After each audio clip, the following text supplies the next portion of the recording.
Amados, neste ano, que é um ano para compartilhar,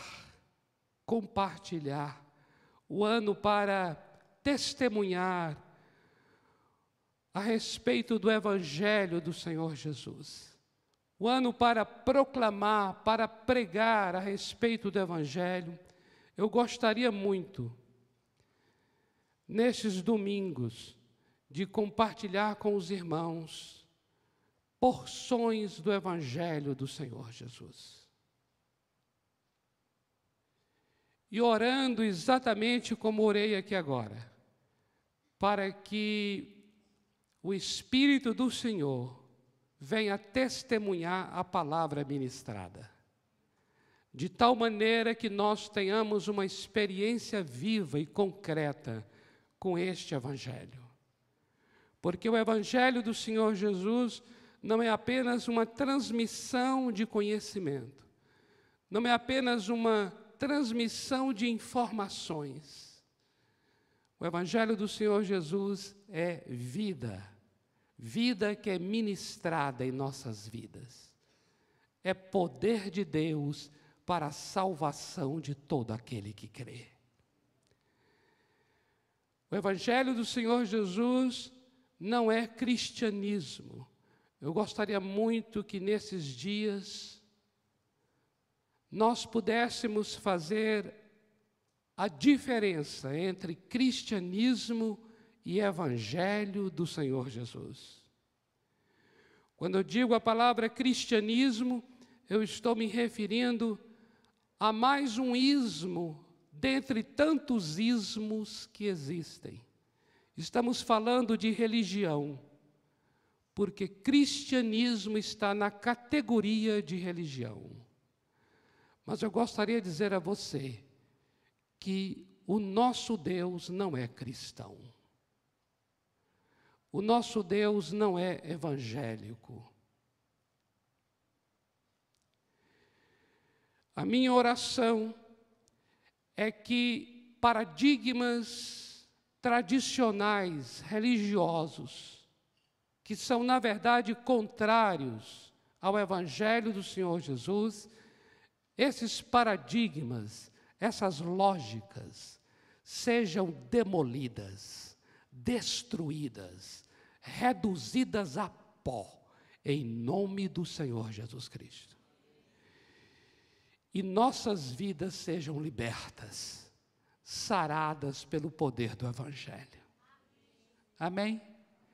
Que o Espírito de Deus ministre à nação brasileira, que o Espírito do Senhor Deus ministre as nossas vidas neste lugar, para que nós possamos entender e discernir o que é Evangelho do Senhor Jesus e o que é cristianismo, o que é religião, a fim de que nós tenhamos uma noção do quanto nós estamos ou não presos a uma vida religiosa, cativos a uma mentalidade religiosa e, portanto, privados de viver o Evangelho do Senhor Jesus.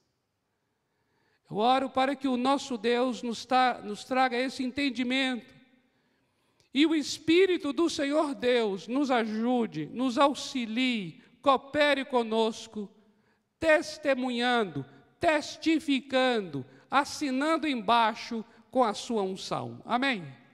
Porque o que nós queremos é isso, é que o Espírito de Deus, nesses encontros, neste lugar, venha assinar embaixo, venha selar a palavra, venha dizer como quem está dizendo, é isso mesmo, é isso mesmo. Eu coloquei diante dele esse tempo nosso, dizendo assim, Senhor, eu quero ser uma voz do Senhor. Eu não quero ser mais nada senão uma voz. Como João Batista respondeu àqueles que o indagaram, perguntando quem ele era, João Batista respondeu, eu sou a voz. Eu sou a voz daquele que clama. Semelhantemente, ainda que não há como comparar-me a João, mas eu gostaria de tomar essa resposta de João e também dizer aos amados, ser uma voz. É isso que eu coloquei diante do Senhor. Senhor, quero ser uma voz do teu clamor. Porque o nosso Deus está clamando para que o verdadeiro evangelho seja vivenciado pela sua igreja. Para que o verdadeiro evangelho seja vivenciado nessa nação brasileira. Para que o verdadeiro evangelho seja conhecido e vivenciado por cada brasileiro. Há um clamor em Deus. E nós queremos aqui, aqueles que ocupam neste lugar para transmissão e ministração da palavra, nós queremos ser uma voz do clamor de Deus. Amém? Por isso eu gostaria que nós abríssemos a palavra, amados, no Evangelho de Mateus, capítulo 12, dos versículos 1 ao 8.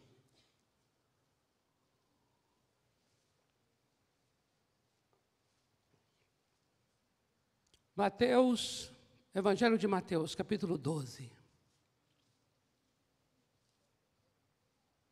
versículo 1 ao versículo 8.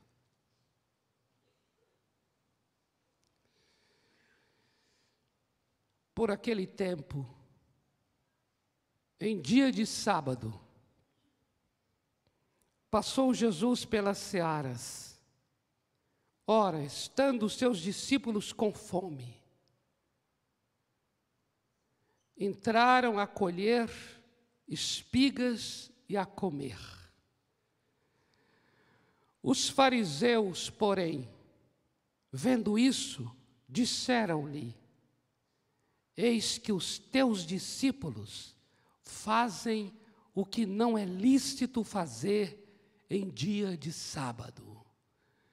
Eu queria só esclarecer rapidamente aqui aos amados. O sábado,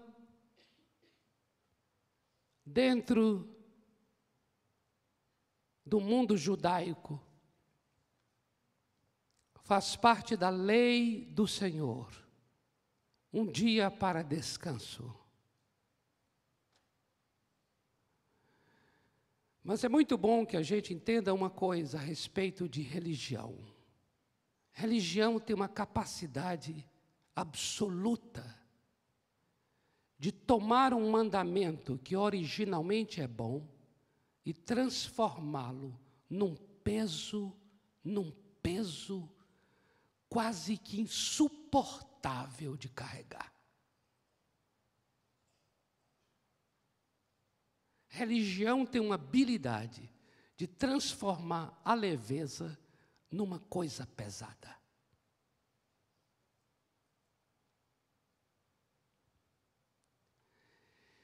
E aqui nós temos uma situação em que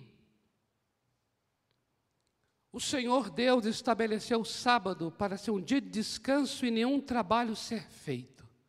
No entanto, muitas outras leis humanamente elaboradas foram criadas em torno do sábado.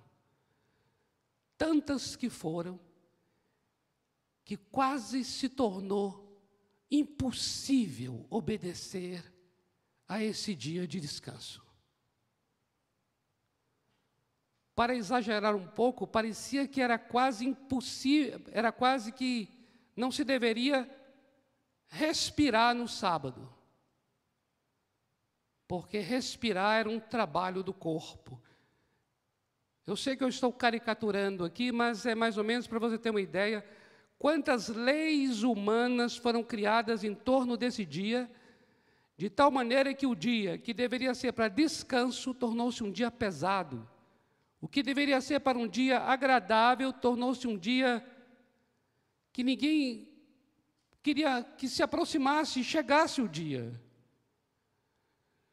E os fariseus representam uma ala bastante severa, ainda que com uma motivação correta de querer preservar a lei de Deus. No entanto, eles foram daqueles que elaboraram essas leis, fazendo o dia ser um dia muito difícil de ser obedecido. E aqui nós temos uma situação em que os discípulos estão com fome. Eu quero falar de fome. Estão com fome. Mas era um dia de sábado.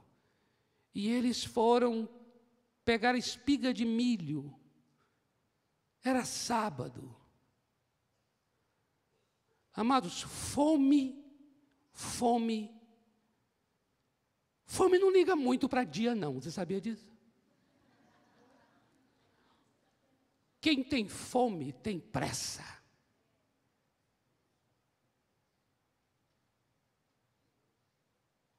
Aqui, nesse sentido, a fome, ela acabou sendo transgressora. Porque a fome é um tanto transgressora. Vontade de comer é uma coisa, mas fome é outra coisa. Fome. E aí, há uma censura aqui. E a censura é: olha, os teus discípulos, Jesus, fazem o que não é lícito fazer em dia de sábado. Versículo 3, Jesus então lhes disse, observa agora, que ao invés do Senhor Jesus concordar, ou pelo menos falar uma outra coisa, o Senhor Jesus Cristo vai mencionar um determinado trecho das Escrituras Sagradas,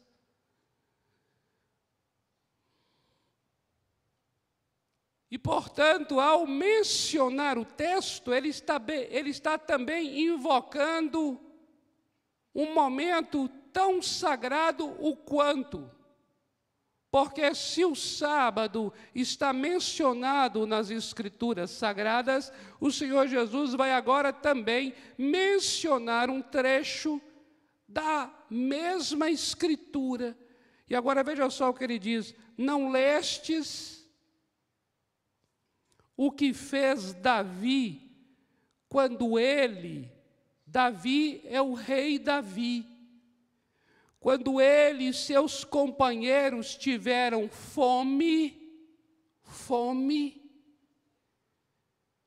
Amados, esse trecho ao qual o Senhor Jesus se refere está lá no primeiro livro de Samuel, capítulo 21, versículo 6. Davi chega com seus companheiros com fome, pergunta ao sacerdote: tem uns 5 pães aí ou qualquer outra coisa? Sabe quando você está com muita fome, assim, que parece que qualquer outra coisa?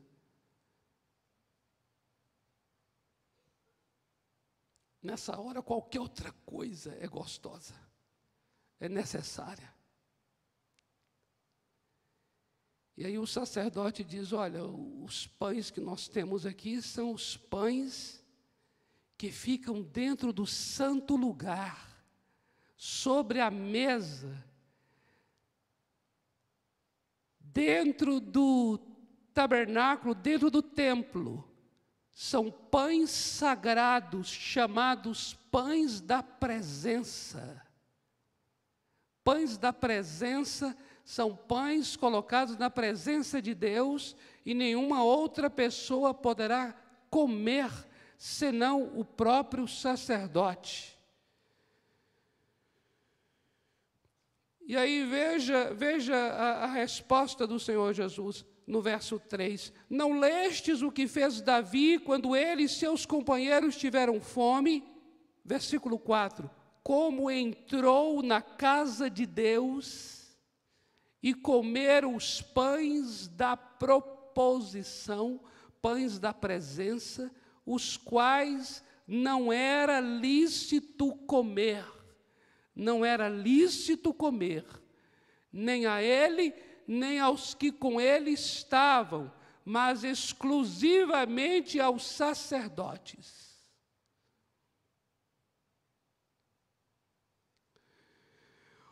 Ou não lestes na lei que aos sábados os sacerdotes no templo violam o sábado e ficam sem culpa? Pois eu vos digo, aqui está quem é maior que o templo. Mas, se vós soubesseis o que significa misericórdia quero e não holocaustos, não teríeis condenado inocentes, porque o Filho do Homem é Senhor do sábado. Amém, amados? Queridos, nós estamos diante de uma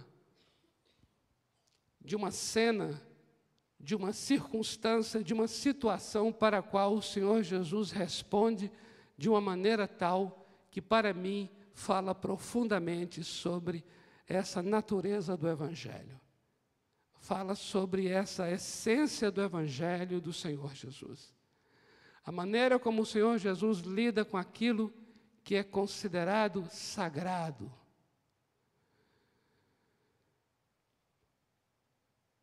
A maneira como o Senhor Jesus lida com aquilo que é considerado religioso e, portanto, separado. Eu sei que talvez eu e você não tenhamos o costume com esta descrição, mas mesmo não tendo esse hábito e não sendo do nosso conhecimento, eu creio que você já percebeu que dentro do templo tem um local que é chamado Santo Lugar, e nesse Santo Lugar só tem acesso o sacerdote. E nesse Santo Lugar tem um candelabro, tem um altar de incenso, e tem uma mesa que fica com os 12 pães, chamado pães da proposição ou pães da presença de Deus. Pães que são tocados somente pelo sacerdote, pães que são trocados somente pelo sacerdote, pães que são comidos somente pelo sacerdote. E agora, quando o Senhor Jesus é indagado nessa censura que é feita aos seus discípulos porque eles estão comendo no sábado, Jesus então menciona essa cena para dizer assim: Davi, o rei Davi, a quem nós temos o maior respeito, ele e seus companheiros, quando tiveram fome, eles comeram daquilo que não era lícito.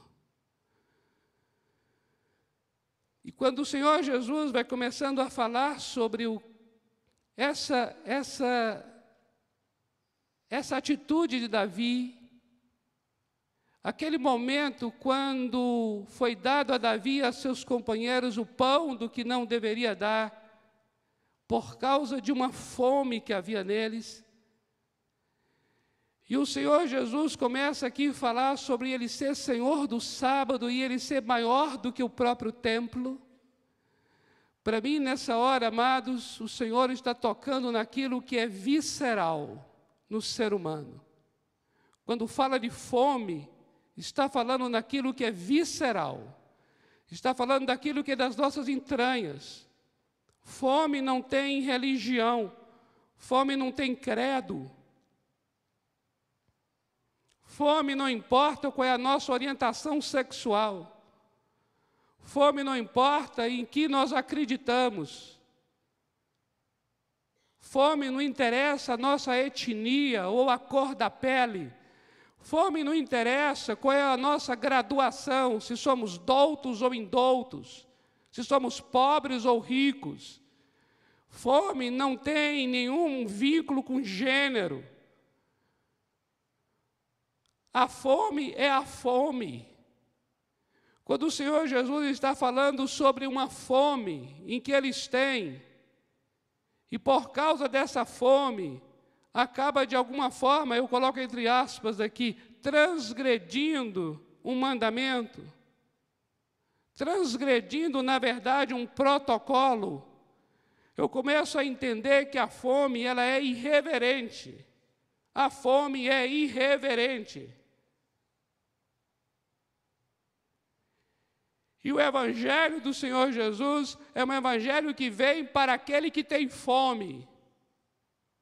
O Senhor Jesus Cristo veio para atender a essa irreverência da fome.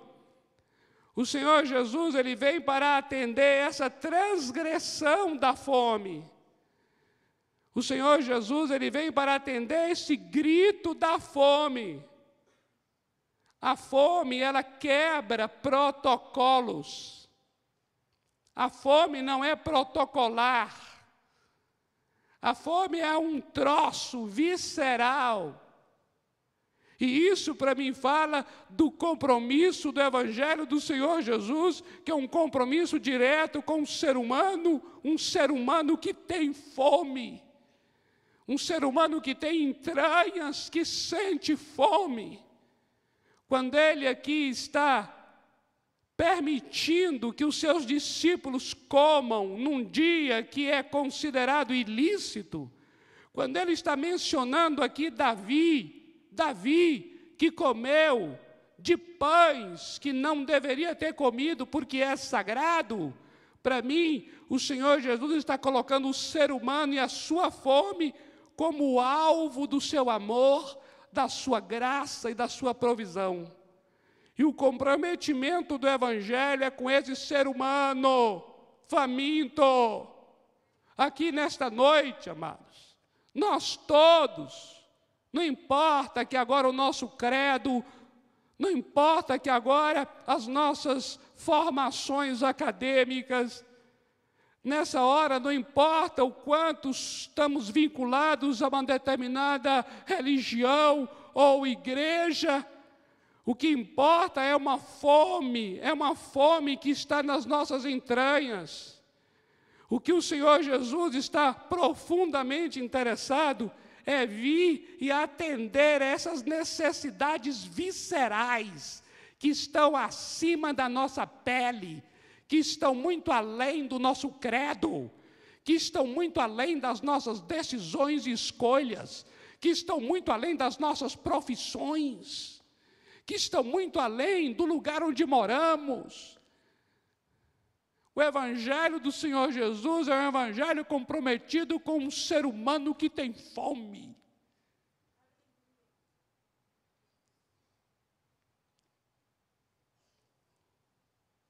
Quando o pastor Joanã falou aqui,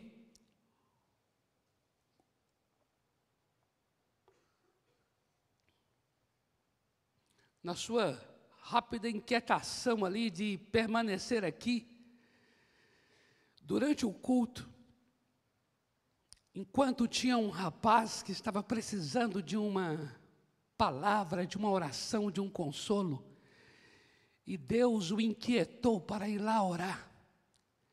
Eu tomo esse momento para dizer assim, o que pesa numa hora dessa, o culto dessa hora, o culto que importa é descer lá e ir lá orar. Não interessa ficar aqui. Ficar aqui é protocolo. E a fome, ela é transgressora. A fome não obedece protocolo. É isso que o Senhor Jesus está aqui dizendo nesse episódio. Ele está dizendo, meus discípulos estão com fome.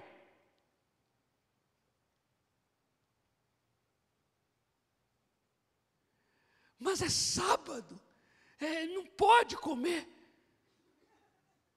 Mas como é que é isso? Como é que pode a instituição ser maior do que a vida humana? Como é que pode? Quanta gente está dentro da instituição, está obedecendo às regras da instituição e, no entanto, está com a vida despedaçada, destruída. Como bem mencionou o pastor, Estamos nós aqui tão desgovernados interiormente, despedaçados, sem sentido de vida, e muitas vezes continuamos a cantar como se normal tudo fosse, continuamos a praticar os rituais religiosos como se isso fosse, aí daqui a pouco desaparecemos de tamanha angústia, solidão. Daqui a pouco damos fim à nossa vida e a gente diz assim: mas fulano, como estava lá sempre com a gente? Evangelho do Senhor Jesus é um evangelho comprometido com essa fome visceral. Ele chega lá e diz: onde é que dói? Onde é que dói? Tua vida não está uma vida autêntica, meu filho. Tua vida não está uma vida coerente. Não está uma vida integral. Tua vida está uma vida dupla, uma vida dúbia, uma vida dividida, esquizofrênica. Querido, o compromisso do Senhor Jesus é nas entranhas. Aleluia! Este é o evangelho apaixonante.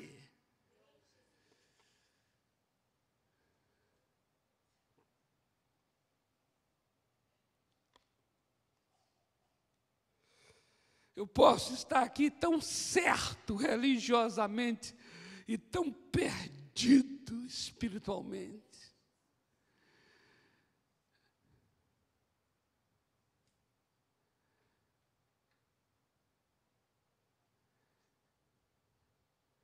O evangelho do Senhor Jesus é um evangelho fora da curva.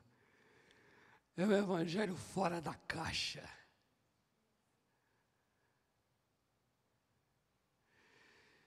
Ele veio e viu aquele povo sendo oprimido por tantas leis, tantas regras, uma vida religiosa austera e ao mesmo tempo um povo estressado, um povo esgarçado, um povo totalmente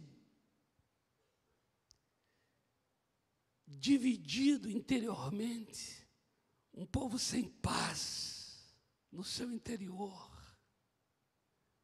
um povo corroído, estressado.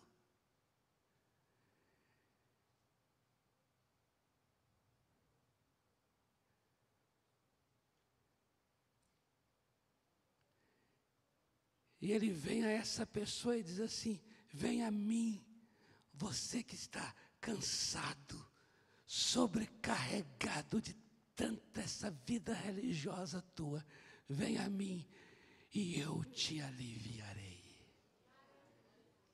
Aleluia.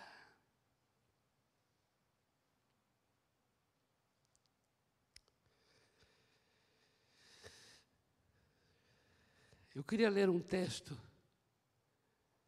extremamente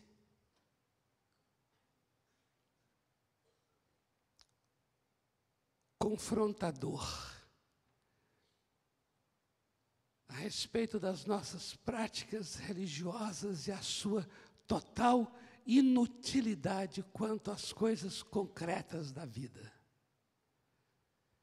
Colossenses, capítulo 2, versículos 20 a 23. Colossenses 2, de 20 a 23. Está escrito: se morrestes com Cristo para os rudimentos do mundo, por que, como se vivesseis no mundo, vos sujeitais a ordenanças? Vejam as ordenanças aqui, uma série de regras religiosas. Observa: não manuseis isto, não proves aquilo. Isso é coisa muito de religião, né? Olha, não mexe nisso, não prova aquilo, não vá, não faça, não isso. Não toques aquilo outro. Segundo os preceitos e doutrina dos homens. Pois que todas estas coisas, com o uso, se destroem. Tais coisas, com efeito, tem apenas uma aparência de sabedoria, como um culto de si mesmo, e de falsa humildade, e de rigor ascético. Agora observa o final. Todavia, não tem valor algum contra a sensualidade. O que a palavra está nos dizendo é assim: tantas regras, uma vida religiosa tão austera, no entanto, nada disso tem valor algum contra a sensualidade. Ou seja, nada disso, esses rituais, essas regras, não interferem em nada nos seus mais profundos apetites e desejos. Não transformam tua vida lá no mais profundo do teu ser. Teu coração não é transformado, meu coração não é mudado. Ou seja, todas estas coisas apenas têm uma aparência de santidade, mas, na verdade, concretamente, não muda em nada. Eu continuo o bicho que era. Eu continuo tão perdido como estava. O que acontece é que agora eu ainda trago o peso e o jugo de tanta religiosidade. Mas observei na minha vida que estas coisas não transformam o meu coração.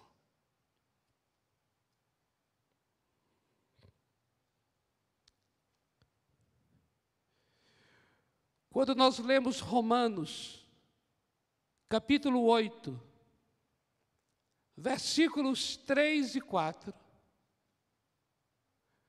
aqui está o Evangelho do Senhor Jesus. Aqui está o Evangelho. Romanos 8, versículos 3 e 4. Aqui está o Evangelho. Aqui está escrito que a lei, com todos os seus mandamentos, ela se tornou uma coisa muito fraca por causa da carnalidade nossa. Ou seja, as coisas viscerais que fazem parte da nossa vida tornam a lei algo fraco, enfermo. Por quê? Porque o que nós trazemos no mais profundo do coração é mais forte do que o ensino que recebemos.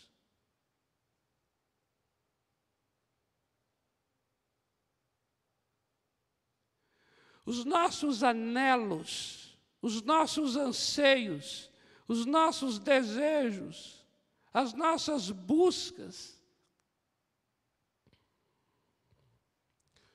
os pecados, a carnalidade, a depravação, a perversidade do nosso coração torna a lei enferma e fraca. É como alguém que está pregando aqui um mandamento tão bom, e esse mandamento, quando chega ao nosso coração, nós temos uma outra forma de vida. Nós trazemos nos ossos marcas da nossa família, trazemos no sangue um DNA da iniquidade. E estas coisas viscerais tornam o ensino que recebemos algo fraco e enfermo, porque o que há dentro de nós tem muito mais poder sobre aquilo que ouvimos. E aí, sabe o que acontece? Quando nós entramos numa religião, Vamos ficar ouvindo sobre muitas doutrinas, modos de vida, apostilas, cursos e uma série de coisas. Tudo muito bom, tudo muito agradável, tudo muito reto, tudo muito correto. Mas estas coisas não interferem em nada onde corre o sangue, onde ferve na veia. E aí nós caímos nas contradições entre aquilo que sabemos e aquilo que de fato fazemos. Entre aquilo que conhecemos e aquilo que de fato sentimos. Os nossos amores são outros. Enquanto ouvimos coisas belas sobre Deus, os nossos amores são idólatras, são perversos. Nós temos outros anelos e outras inclinações. E o Evangelho do Senhor Jesus vem para tratar disso. Amém, amado? É coisa linda. O Evangelho do Senhor Jesus é o Evangelho que sangra. Que sangra. Ele não é simplesmente um mestre que veio dar aula sobre boa conduta. Ele é a palavra encarnada, suspenso no madeiro, nu, escândalo para judeu e loucura para grego. Ele é o Deus encarnado, mas Ele é o Deus sangrando no Calvário. Eu falo isso dessa maneira, não entenda mal, não. É só para mostrar a você que o Evangelho não é simplesmente uma aula de vida boa. O Evangelho é uma encarnação. O Evangelho é o poder de Deus para penetrar nas entranhas do nosso ser e falar assim: é aqui que é a guerra, é aqui que a onça bebe água, pois é aqui que nós vamos tratar, curar e te salvar.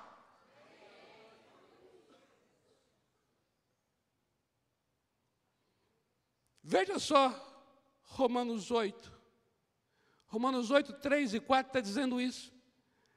Essa lei maravilhosa, ela tornou-se fraca diante do poder dessa carnalidade. Sabe o que Deus fez? Deus não deu uma aula sobre como é que se vence a carne. Não. Deus não deu uma aula teórica sobre boa conduta. Não. A Bíblia diz nesse texto que Deus enviou seu Filho. É uma ação concreta na história. Ele envia seu Filho. Seu Filho entra na história. Entra no mundo para entrar em minha vida e em tua vida. Lá diz que ele entrou. Deus enviou seu Filho e enviou na semelhança da carne pecaminosa, para, no tocante à carne, na cruz, destruir o poder do pecado.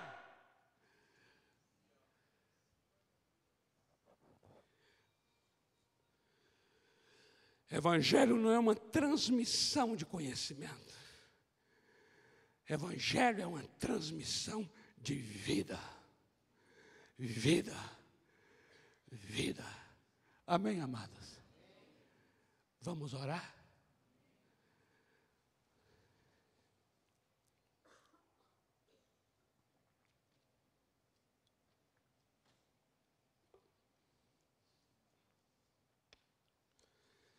Nós vamos continuar, tá bom? No próximo domingo queremos falar sobre Evangelho é maior que o templo.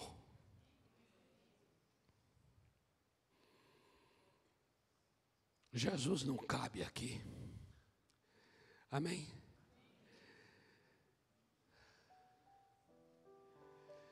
Oh, aleluia! Eu estou necessitado deste evangelho.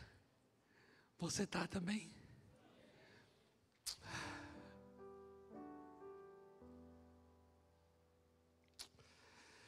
Já desde o começo aqui, o Senhor Jesus está aqui dizendo assim: vamos falar sério, querido. Deixa essa conversa religiosa de lado. Vamos falar sério. Você não está bem. Você não está bem. E eu quero entrar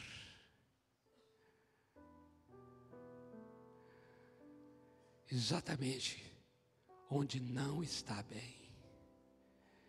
Eu quero descer no mais profundo. Evangelho é como a água, desce aos lugares mais profundos.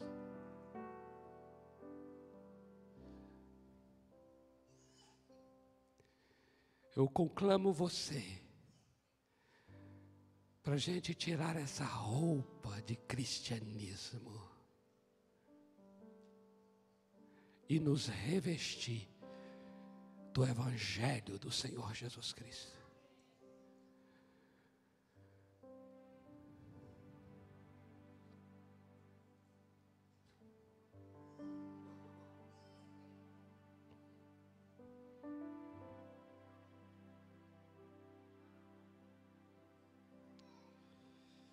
Eu não sei quantos aqui nesta noite já tiveram uma experiência com o Evangelho de Jesus.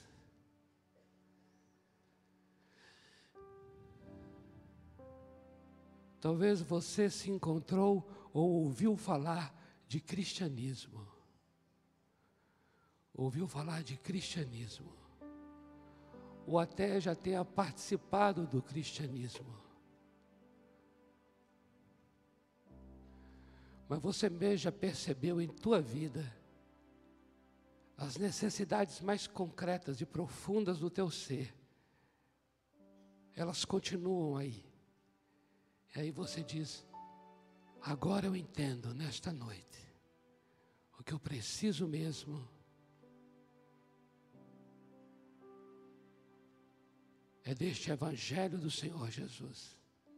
Esse Evangelho para minha fome. Esse Evangelho que vem onde eu tenho fome. Esse Evangelho para as minhas entranhas mais profundas, nas vísceras. Este Evangelho é visceral, eu entendo hoje. Não é um mero conhecimento sobre Deus. É uma experiência real, concreta, pessoal e profunda com Deus. E eu quero ter essa experiência. Eu quero ter essa experiência. Eu vou fazer um convite agora aqui nesta noite. Você que veio aqui, talvez alguém te convidou para vir e você entendeu a necessidade que você tem do Evangelho. Ou você mesmo que já é membro de alguma igreja, seja ela qual for, inclusive membro aqui desta igreja local, mas hoje você diz assim: eu vivi uma vida religiosa, eu quero viver uma vida autêntica, eu quero experimentar do verdadeiro Evangelho do Senhor Jesus.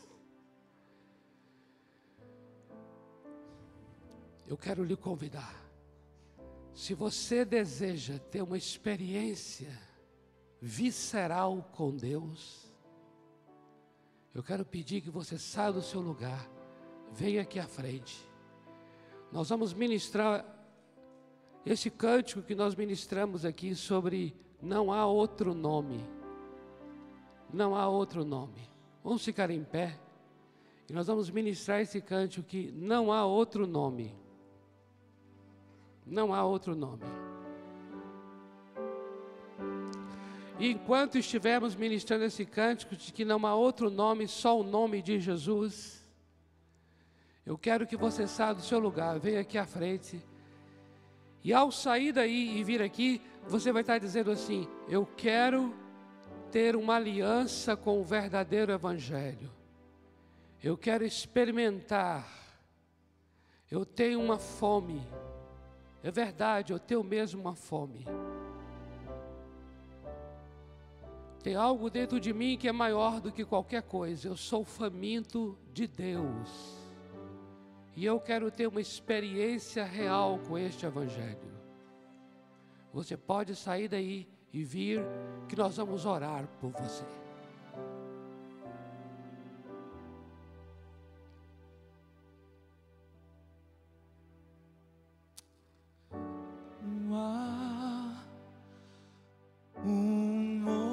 Outro nome igual, maior que a terra, céu e mar. Sua glória todos hão de ver, e a Ele se render. Igual outro não há.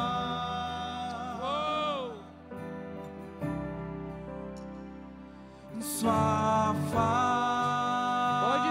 Pode vir. brilha mais que o sol. Glória a Deus. Sua graça eterna em amor. Ó Senhor. O Rei que soberano está, em glória reinará.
Cante com teu poder. Com teu poder, cadeias se rompem, terra e céu. Adora o teu. Diga ele.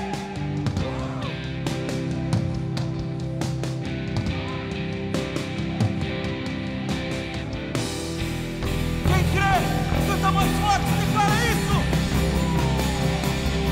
Com teu poder, cadeias se rompem, terra e céus. Adora o teu nome, o nome de Jesus. O nome de Jesus é santo, santo, santo. Com teu poder, declare ele. Com teu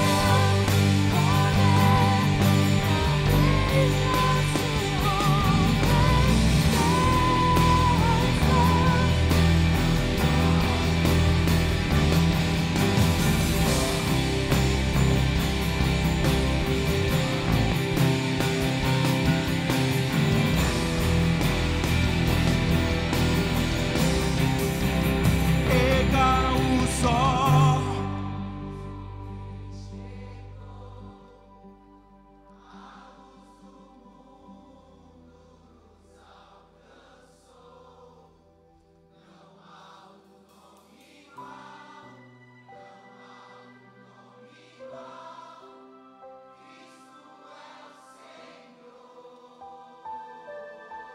O invencível, o invencível. Todos, todos, todos. Declare.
Aleluia! Eu gostaria que nós fizéssemos uma oração agora. Todos nós. Queria chamar os amados aqui à frente, mas também toda a igreja. Pudéssemos orar juntos nesta hora. Amém, amados? Porque o que eu sinto em meu coração aqui, amados, é que de uma medida ou noutra medida, todos nós estamos incluídos. Amém? Então eu gostaria que nós orássemos todos juntos. Diga assim ao Senhor: Senhor, nesta noite, eu confesso a Ti o meu cristianismo, a minha religiosidade. E o Senhor sabe o que está mudando e o que não mudou em minha vida. Eu quero ter uma experiência viva, poderosa e profunda com o Teu Evangelho. Senhor Jesus, Tu és a minha vida, e é desta forma que eu quero viver. Venha nas minhas entranhas, no mais profundo do meu ser, e toca com o Teu poder, com a Tua palavra, e transforma-me segundo a Tua vontade, em nome de Jesus. Amém. Amém.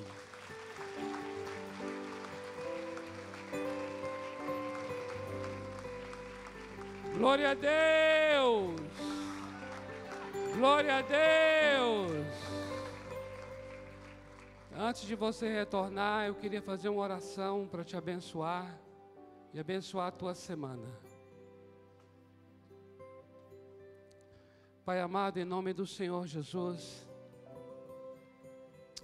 eu ministro para cada um neste lugar uma vida autêntica, uma vida honesta, íntegra, completa. Espírito Santo, revoluciona-nos.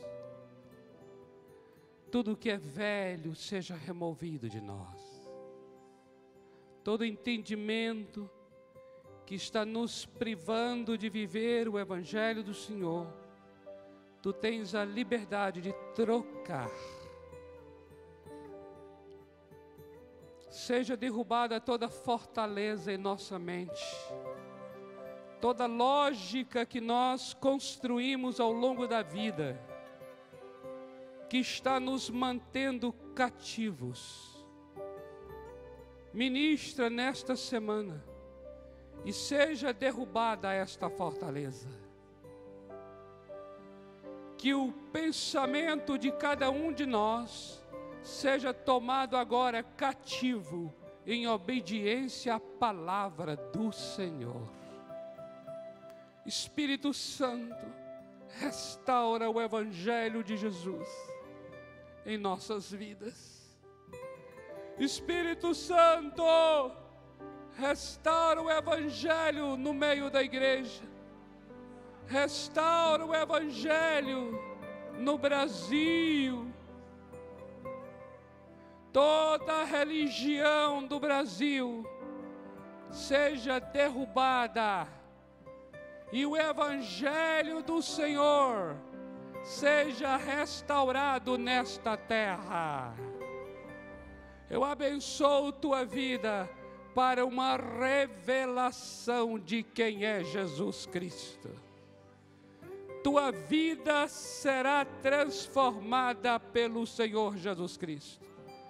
Eu declaro que os teus olhos se abrirão, teus ouvidos se abrirão, e você terá um encontro vivo com o Senhor Jesus Cristo.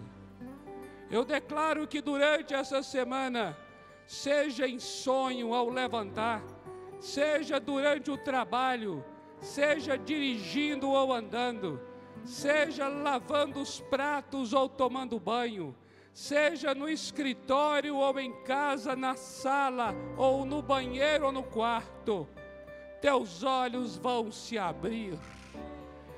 O Senhor Jesus vai se revelar a você e tua vida não será mais a mesma.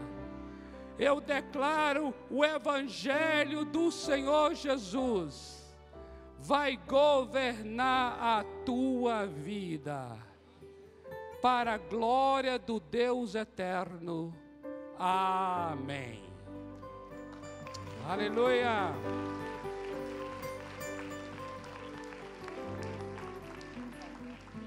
Aleluia, glória a Deus. Amados, vocês que vieram aqui à frente, que porventura ainda não deram seus nomes, para nós estarmos continuando orando por você, por favor, acompanhe aqui o nosso querido Romeu, o Neno, e ele vai tomar o teu nome e nós vamos continuar orando pela sua vida. Pode seguir esse amado e nós vamos continuar cuidando de você, como um pastor cuida da ovelha, como um pai cuida do filho. Amados, o Senhor te abençoe e te guarde. O Senhor faça resplandecer o rosto dele sobre você, tenha misericórdia de você e te dê a paz.